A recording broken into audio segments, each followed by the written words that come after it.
Hello everybody, on this episode we talk about questions buyers should be asking, design, and terminating your contract.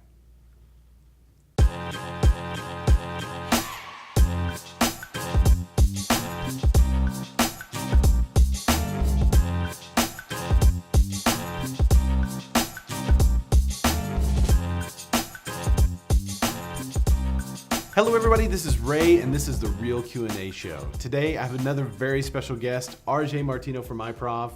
Say hi, RJ. Hey guys. So RJ and I go way back, pre-beard.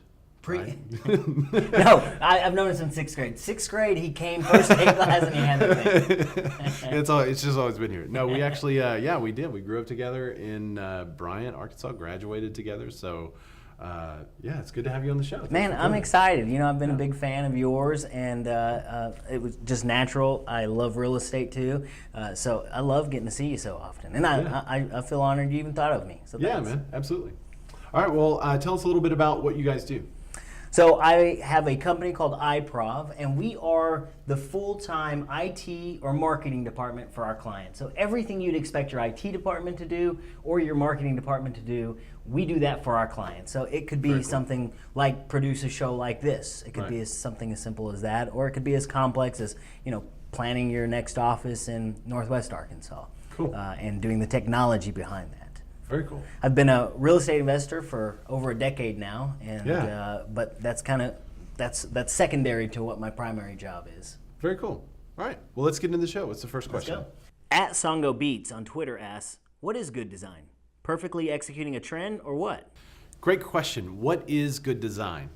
So in architecture and real estate, there's a lot of function that has to go into it. So, of course, there's form and function. A lot of people say, well, form over function. I would say in real estate, you want great function because we have shown some very unique properties, right, that had something very unique about the form of that real estate, but it didn't sell well because it was too unique, right? There was something too odd about it. The kitchen and the living room weren't in the right spots. They had this very cool feature, architecturally, and the design was beautiful, but the function didn't work at all.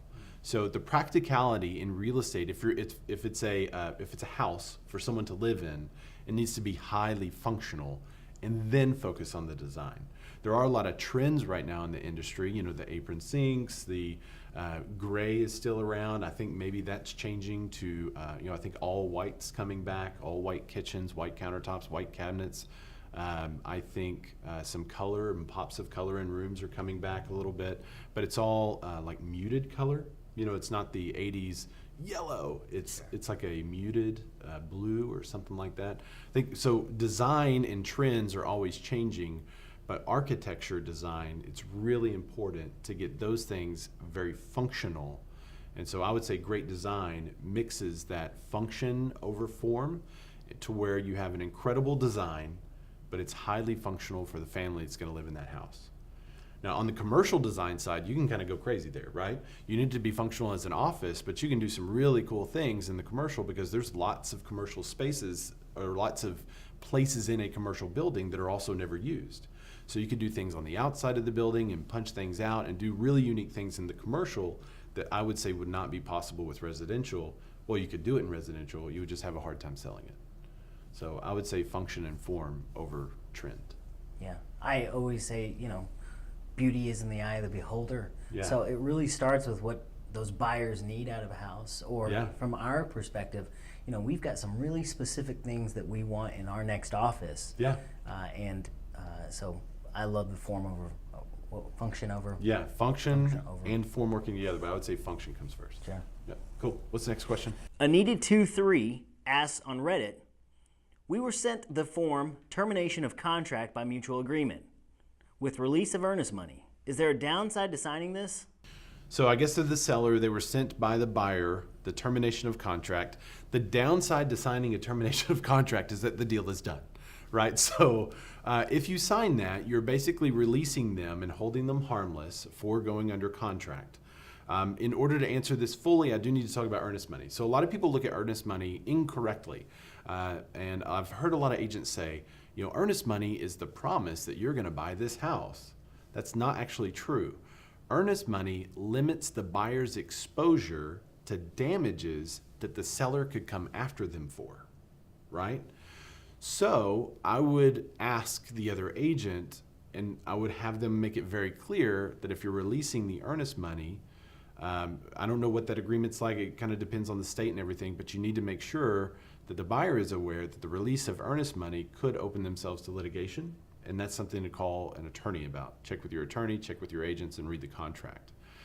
The reason why it could open themselves up for that is because now there's no remedy for the seller. And so the seller cannot agree, maybe do the termination, but still withhold the earnest money, and that limits the liquidated damages that the seller could go after the buyer for. So earnest money is really strange. Now, if they're getting out of the contract for a reason that is in the contract, like the inspection, or maybe they couldn't get financing after all, or maybe they didn't approve of the survey, maybe there's termite damage, anything like that that is in the contract that states that these are the reasons why they can exit, then most likely they'll also get their earnest money back. It's very difficult in real estate to force a buyer to buy a property. So normally if you're the seller, you're just a little bit out of luck. But if you hold earnest money, you just have to make sure that you have the right reason to hold it. So the counter would be, we will terminate the contract and we will accept the earnest money as liquidated damages for going under contract and you walking away for no reason. But if they have a reason, chances are you will have to return that earnest money. And there's just not much you can do for that. Most of the time, I've always sent earnest money to, my realtor or a title company or something like that. Yep. Would I need to contact you and verify that I'm going to get my earnest money back, or would I contact the title company, or is that what a realtor does for me? Well, a really great agent, if you ask them if they're going to get their earnest money back, is going to say, that is an excellent legal question. They are going to direct you. There's a certain paragraph in the real estate contract that has the reasons why you should get that earnest money back. And they will just say, read that section, because we can't interpret that contract because we're not an attorney. But you will be able to read that and say, here are the reasons. And then if you say, hey, I want to terminate the contract, get my earnest money back for these reasons, then you should be able to get it back. Okay. But earnest money is a really good tool for buyers, in my opinion. If they just decide to buy another house, well, the seller can't come after you for any reason because now they have their earnest money. So I think it's a great tool. But it's a great follow-up question. Redditor Fire Rosarian asks, what questions should buyers be asking when buying? So I'm going to take this as if they're walking through a house, right? I'm going to assume that they asked all the right questions of their agent. And we are going to go into the house with them, right? And say, as you're looking at a home, the initial look is you want to look at the curb appeal, make sure that fits for you. And then as you go through the home, kind of like the form and function question, you want to make sure that the layout works for you. So it goes with location and then layout. Try to look past the green shag carpet, the cracks in the ceilings and all that stuff, and really just look at those two things. If those two things don't work, you can pretty much leave right then. Because if the location and the layout doesn't work, it's usually too expensive to take a house and alter the whole layout unless it's an investment property. If the location and layout work well, then you can start looking at the things that you would change if you were to buy the property, right? So would you have to change the hardwood floors, or would you leave them as they are? Would you start to paint? How would you use the bedrooms? All those things. So the questions to ask then become really detailed. Oftentimes I'm asked as an agent, there'll be a crack, a diagonal crack above one of the doors, and they'll say, hey, does this have foundation issues? We always have to refer out those questions. I'm not a foundation specialist, but I could say that usually they're settling in older homes, but it could be a foundation issue. The inspector is going to come in and answer a whole lot of questions for you. So I would say the basic questions, location and layout, and if those work, then start to go into the details. Cool. Is that all those questions? That's all the questions we've got. Do you have one for me? I do. Okay. As an investor, or if someone is looking at an investment property, what are some factors that you use to determine whether it's a good investment property or not? That's a good question. So I always go back to the goals. I think, so what are the goals of that specific investor? If it's a flip, then we're looking at an after repair value, before repair value type of scenario. I will say a lot of mistakes are made in the after repair values. So I'm very conservative on my after repair value estimates. I usually will increase the cost that we believe it would cost to repair the items, and I usually decrease my estimate on what I think it would sell for. And when I do that, if I'm still in the money then that's a property I want to pursue. I guess you could also look at the architecture, right? If there's something very unique about the property, maybe that's why it hasn't sold, then you want to take that into consideration with your offer. If the driveway is super slanted, those usually take a hit. So I look for those things that basically I hear from buyers. When buyers are walking through houses and they say, oh man, this has got a steep driveway, so I know it's going to sell for less than other comparables in the area. Or the yard is super steep in the back and water's coming up against the house, right?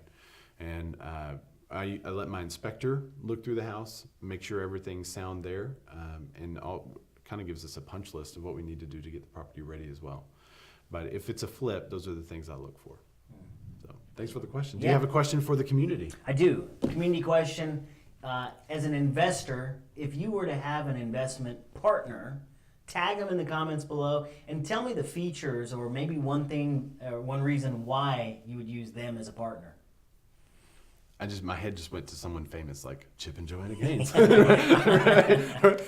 So you could be as local or as famous as you want with that question. That would be really interesting. Well, cool. Well, thanks for the question. Tell everybody where they can find you guys. You can find me on Twitter, Instagram, Facebook, all of the normal social media, and it's just at RJ Martino.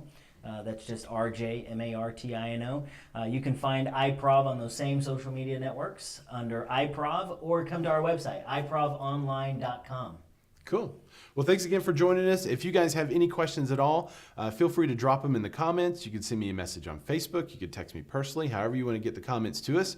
We also love video questions, so feel free to send us some video questions too for the next show. But thank you guys for watching.